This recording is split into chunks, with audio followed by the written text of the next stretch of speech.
Hello guys! So ngayon meron tayong bagong pag-uusapan, so mainit-init pa ito. So ano kayang masasabi ng mga guro sa pahayag na binitawan ni Tito Mars na may kinalaman sa pagtuturo?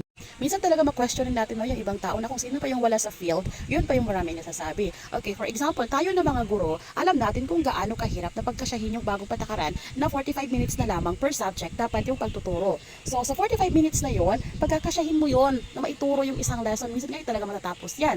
So pahirapan, lalo na kung marami pa masyado yung mga bata sa loob ng klase. So doon pa lang sa pagsasalita mo ng malakas na dapat parinig hanggang likod, para nauubos na yung energy ng guro. Tapos kayo si Tito Mars, hindi siguro maintindihan ano yung sinasabi niya.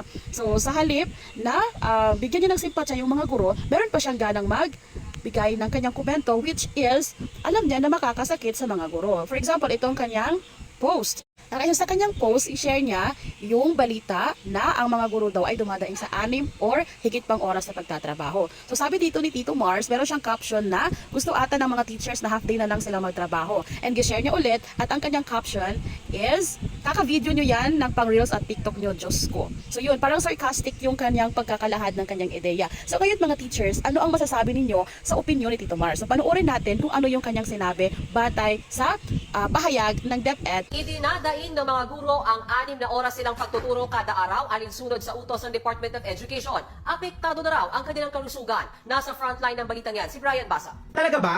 6 na oras nirereklamo ng ilan sa inyo? Eh di mag half day na lang kayo. Mag 4 hours a day na lang kayo ng trabaho. Hindi kayo nahiya? Hindi kayo nahiya sa ibang mga manggagawa, lalong-lalo na sa mga healthcare workers, na kung minsan umaabot ng 12 hours yung duty. Pero wala tayong naririnig. Wala tayong naririnig na pagrereklamo ng ganyan. Gusto nyo ata, 4 hours na lang po yung trabaho ninyo. Half day na lang. Tapos mag-video-video pa kayo ng mga estudyante ninyo. Tapos sabay ipopost nyo sa TikTok para meron kayong reels, meron kayong upload sa TikTok, no? Di ba dapat bilang mga guro, kayo po yung mas nakakaintindi sa mga manggagawa? Eh parang 6 hours, sobrang dami nyo ng reklamo. Hindi nyo ba naisip yung ibang mga tao dyan na higit pa 6 hours yung trabaho araw-araw? Mga medical professionals, mga nagtatrabaho sa construction, mga security guard, mga call center agents, hindi nyo ba naisip yung mga taong yun? Sabihin natin na oo, mahirap yung trabaho ninyo. Bakit? Meron bang madaling trabaho? Kaya nga sinabing trabaho kasi mahirap po yan. Kaya huwag nyo po sasabihin na, ay, ang hirap po kasi ng trabaho namin, kaya gusto namin less than 6 hours lang po kami magtatrabaho. 4 hours na lang, di ba? Half day na lang kayo kung ganyan lang din naman ho pala yung mindset ninyo. May nagsabi pa sa comment section na 2 hours lang naman pala yung mga guro magturo. Tapos the rest, chismisa na, chikahan na, nakaupo na, nakapetiks na, nagpapahinga-pahinga na. Oo, sabihin natin na meron ho kayo kanya-kanya yung rason kaya ayaw ninyong magtrabaho ng 6 hours pataas. Gusto nyo less than 6 hours lang.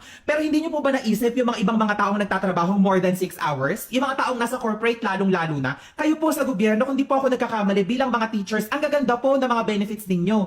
Meron po kayong sweldo kapag mga bakasyon ng mga estudyante, meron po kayong mga kung anik-anik na increase, mga kung ano-anong pabigay ng gobyerno. Pero yung mga taong nagtatrabaho sa corporate, yung mga taong walang ganyang benefits, yung mga taong nasa medical fields na wala pong benefits na nakukuha ninyo, meron po ba kayo naririnig na reklamo sa mga taong yun? Wala! Pero kayo, kahit meron ho kayong mga pribilehiyong ganun, ayaw nyo pong magtrabaho more than 6 hours. Siguro gusto nyo less than 6? Ganon? 4 hours? Half day? My gosh! Like hindi ko alam, pero ngayon lang ako nakakita ng ganitong klaseng balita na yung mga guro mismo na dapat sila yung nagiging mabuting ehemplo sa mga mamamayan, lalong-lalo na sa mga kabataan, eh sila pa yung medyo tatamad-tamad na parang ayaw magtrabaho, na parang gusto nila ibibigay na lang sa kanila yung benefits, na parang gusto nila 4 hours a day na lang sila magtatrabaho, pero yung benefits, yung sweldo, eh buo pa rin. Eh parang hindi naman ho tama yan. Masyado nyo na pong inaabuso. Dati hindi naman po ganyan yung mga guro. Wala pong gurong ganyan dati. Pero ngayon parang 6 hours, masyado na po kayong pagod na pagod. Hiyang-hiya naman po sa inyo yung mga nurse, yung mga iba pang mga taong nagtatrabaho sa healthcare workers natin dito sa Pilipinas. Diyos ko,